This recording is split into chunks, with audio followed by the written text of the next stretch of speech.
पौड़ी गढ़वाल के दौरे पर पहुंचे सीएम पुष्कर सिंह धामी ने शहीद जसवंत सिंह रावत की मूर्ति का अनावरण किया। मूर्ति का अनावरण करने के बाद सीएम ने रांसी से कंडोलिया पार्क तक भव्य रोड शो किया, जिसमें हजारों की संख्या में स्थानीय लोगों ने हिस्सा लिया। तो वहीं महिलाओं ने सीएम धामी पर फूलों की वर्षा की। रोड शो के बाद सीएम धामी कंडोलिया मंदिर पहुंचे, जहां उन्होंने पूजा अर्चना की। कंडोलिया मंदिर में पूजा अर्चना के बाद सीएम नारी शक्ति वंदन महोत्सव के अंतर्गत दिशा ध्याड़ी व बुआरी सम्मेलन में हिस्सा लिया, जहां उन्होंने कई विकास योजनाओं का शिलान्यास और लोकार्पण किया। कार्यक्रम में मंत्री सतपाल महाराज और धन सिंह रावत भी मौजूद रहे। तथा कन्या भ्रूण हत्या एवं लैंगिक भेदभाव के लिए प्रेरित नहीं करूंगा। लिंग निर्धारण, लिंग चयन तथा कन्या भ्रूण हत्या प्रकृति तथा समाज के लिए एक जघन्य अपराध है। मैं बेटा बेटी दोनों को समान स्वास्थ्य, शिक्षा, पोषण तथा समुचित विकास में कोई भेदभाव नहीं करूंगा तथा कन्या भ्रूण हत्या एवं लैंगिक भेदभाव रूपी अभिशाप के विरुद्ध जन जन तक इस संदेश को पहुंचाने में हर संभव प्रयास करूंगा। धन्यवाद। चलिए बैठ जाइए।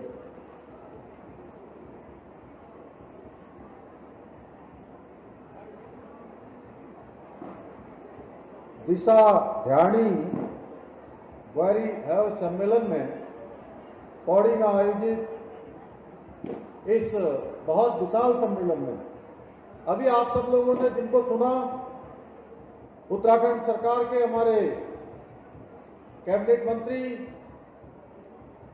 आदरणीय सतपाल महाराज जी, कैबिनेट मंत्री आदरणीय डॉक्टर धन सिंह रावत जी, लैंसलैंड क्षेत्र के लोकप्रिय विधायक महंत दिलीप रावत जी, यमकेश्वर क्षेत्र की लोकप्रिय विधायक आदरणीय रेणु मिश्र जी, पौड़ी विधानसभा क्षेत्र के हमारे लोकप्रिय विधायक श्री राजकुमार कोरी जी, गौ सेवा आयोग के अध्यक्ष आदरणीय पंडित राजेंद्र अंथवाल जी, जिला पंचायत की अध्यक्ष श्रीमती शांति देवी जी, राष्ट्रीय महामंत्री महिला मोर्चा दीप्ति रावत भारद्वाज जी, पौड़ी जनपद संगठन की दृष्टि से दो भागों में पौड़ी की जिलाध्यक्ष दीदी सुषमा रावत जी और कोटद्वार के जिलाध्यक्ष भाई वीरेंद्र रावत जी, पूर्व विधायक पौड़ी विधानसभा श्री मुकेश कोहली जी, हमारे पुष्कर काला जी, विजय कपड़वार जी, द्वारिकाल के प्रमुख महेंद्र राणा जी, अन्य सभी हमारे आए हुए प्रमुखगण, जिला महामंत्रीगण, समस्त मंडलों से आए हुए जिला व प्रदेश के सभी हमारे नेतागण, सभी हमारे प्रतिनिधिगण, जिला पंचायत के सदस्य, क्षेत्र पंचायत के सदस्य, हमारे ग्राम प्रधान, समस्त पूर्व जिलाध्यक्ष, पूर्व दायित्वधारी, जिला दर्जाधारी, पूर्व विधायक व समस्त ब्लॉकों से आए हुए हमारे अनेक संगठनों के दर्जनों पट्टियों से आई हुई मेरी मातृशक्ति, मेरे अभिभावक समान, मेरे सभी बड़े बुजुर्ग, मेरे हार्दिक भाव से जुड़े हुए सभी हमारे युवा साथी, गढ़वाल के कमिश्नर श्री विनय शंकर पांडे जी, आईजी श्री गढ़वाल करण सिंह नगरियाल जी, आज के इस कार्यक्रम का विशेष रूप से संयोजन करने वाले हमारे जिलाधिकारी श्री आशीष चौहान जी, एएसपी श्रीमती जया बलोनी जी, सभी हमारे मीडिया के सभी मित्र, उपस्थित भाइयों एवं बहनों, मैं सबसे पहले तो आज पौड़ी उत्तराखंड की सांस्कृतिक चेतना का एक केंद्र, यहाँ की भूमि वीर चंद्र सिंह गढ़वाली जैसे महान सपूतों को इस भूमि ने जन्म दिया है। तीलू रोतोली जिन्होंने अल्प आयु में ही महान वीरता प्रदर्शित की, माधव सिंह भंडारी जी जैसे कुशल इंजीनियर इस भूमि ने जनने का काम किया है। और जिसके बारे में अभी डॉक्टर धन सिंह रावत जी ने बताया कि ऐसे महावीर योद्धा जिन्होंने 72 घंटे तक भूखे प्यासे रहकर 300 चीनी सैनिकों को अकेले मार गिराया था, ऐसे महान सपूत जसवंत सिंह रावत जी की आज प्रतिमा का हमने अनावरण किया। उनको जनने का काम भी इस भूमि ने किया है। मैं इन सभी विभूतियों को हृदय की गहराइयों से नमन करना चाहता हूं, प्रणाम करना चाहता हूं, जिन्होंने हम सबको प्रेरणा देने का काम किया है। स्वर्गीय जनरल बिपिन रावत जी को भी मैं नमन करना चाहता हूं। उनको, क्योंकि वो भारत के पहले सीडीएस थे और उनका असामयिक हम सबके बीच में से जाना हमारे लिए बहुत बड़ी शोक की लहर थी। बहुत सारी अपेक्षाएं, आशाएं उनके रहते हुए हमको थी, हमारे बीच में नहीं है, लेकिन वो हमेशा हमारे स्मरण में रहेंगे। पौड़ी जिले में अनेक महान विभूतियां हैं, मैं यहाँ नाम लूं तो काफी लंबा समय बीत जाएगा। मैं जानता हूं आज पौड़ी मुख्यालय के नए सिरे से संवारने की जरूरत है, इसको आगे बढ़ाने की जरूरत है। ऐसे बहुत सारे काम आज यहाँ पर लोकार्पित हुए हैं, बहुत सारे कामों का आज यहाँ पर शिलान्यास हुआ है। 850 करोड़ से भी ज्यादा की योजनाएं आज पौड़ी जनपद के लिए समर्पित की गई हैं। मैं इस कार्यक्रम में इतनी अपार संख्या में उपस्थित होने के लिए हमारी माताओं का, बहनों का, और उन्होंने जिस प्रकार से आज हम स्टेडियम से यहां तक पहुंचे, आने में कई घंटों का समय लग गया। अपार संख्या में रास्तों में जितने इस पंडाल के अंदर है, धन सिंह जी अभी कह रहे थे इससे कई गुना ऊपर बैठे हुए हैं, दाएं बैठे हुए हैं, बाएं बैठे हुए हैं, ऊपर बैठे हुए हैं।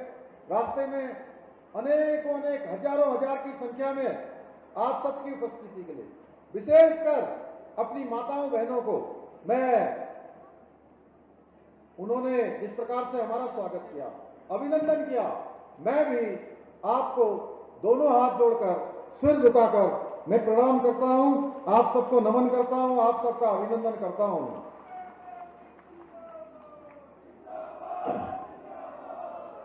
आज जिन योजनाओं की आधारशिला रखी गई है, उनके पूरा होने पर निश्चित रूप से इस पूरे जनपद में विकास का एक नया युग प्रारंभ होगा।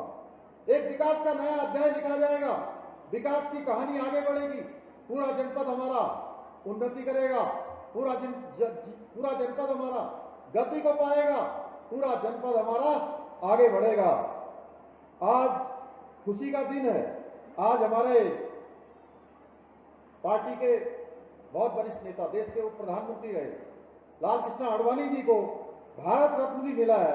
मैं उनको भी, आप सब इस पूरे जनपद की जनता की ओर से, आप सबकी तरफ से, उत्तराखंड की तरफ से, उनको भी मैं आज बधाई देना चाहता हूं। भाइयों बहनों, जिस प्रकार से ये मातृशक्ति का उत्सव, इसके पीछे एक ही हेतु है।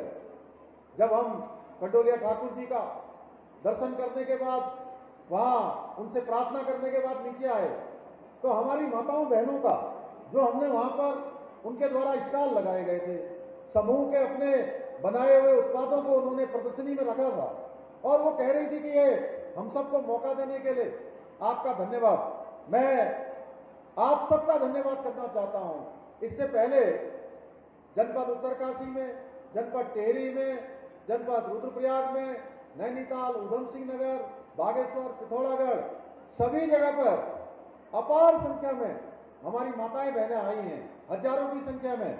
उसी प्रकार से आज पौड़ी जनपद में भी हमारी माताओं बहनों ने इतनी विशाल संख्या में आके जो स्नेह दिया है, आशीर्वाद दिया है, हमारा भी उत्साहवर्धन किया है, हम सबके अंदर ऊर्जा डालने का काम किया है। मैं आप सबका ऋणी हूं। मैं आप सबको अपने हृदय से आप सबका आभार व्यक्त करना चाहता हूं, आप सबका धन्यवाद करना चाहता हूं।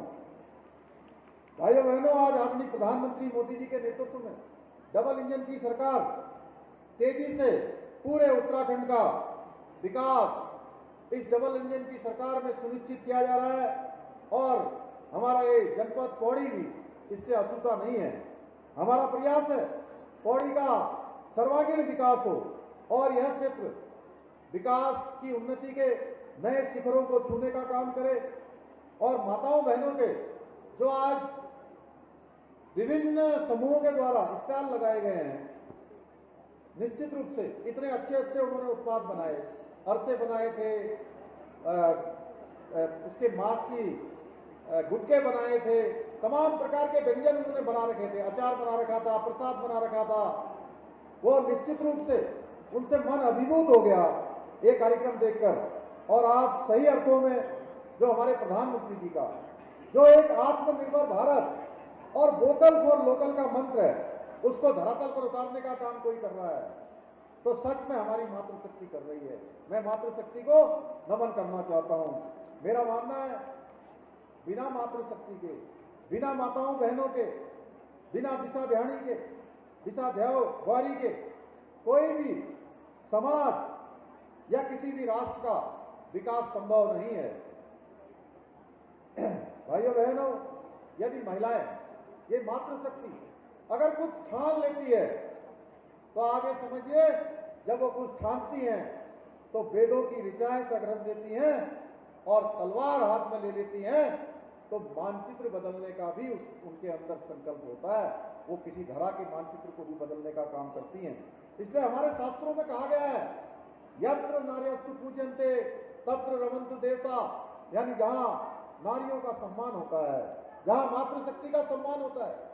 और हमारे यहाँ सबसे ऊपर अगर किसी का स्थान है तो हमारी नारी शक्ति का है, हमारी मातृशक्ति का है, क्योंकि वहां पर भगवान का वास होता है जहां नारियों का सम्मान होता है। यही कारण है कि हमारी भारतीय सनातन संस्कृति में नारी को देवी का दर्जा प्राप्त है और वेदों में महिलाओं से आह्वान करते हुए कहा है कि वो सक्षम हो, वो समर्थ हो और राष्ट्र को दिशा देने का काम करें। आज महिलाएं कोई भी क्षेत्र ले लीजिए, किसी भी क्षेत्र में आज हमारी मातृशक्ति कहीं कम नहीं है और पुरुषों से कंधे से कंधा मिलाकर खड़ी हैं, हर जगह देश को आगे बढ़ाने का काम कर रही हैं। चाहे वो आज घर हो, युद्ध का मैदान हो, राजनीतिक क्षेत्र हो, सिनेमा हो, वैज्ञानिक क्षेत्र हो, ये मंच भी इस बात का साक्षी है कि इस मंच में देखिए मातृशक्ति की कितनी बड़ी संख्या है और आप सबका कार्यक्रम है। तो ये आज हर क्षेत्र में मातृशक्ति ने अपने आप को साबित किया है। शिक्षा का क्षेत्र है, कृषि का क्षेत्र हो। मुझे प्रसन्नता है कि आज प्रदेश के दुर्गम से दुर्गम क्षेत्रों में, गांव में महिलाएं हमारी आज सेल्फ हेल्प ग्रुप, स्वयं सहायता समूह बनाकर कुटीर उद्योगों के जरिए जो ग्रामीण अर्थव्यवस्था है, उस गरीब ग्रामीण अर्थव्यवस्था को सदृढ़ता प्रदान कर रही है, मजबूती प्रदान करने का काम कर रही है।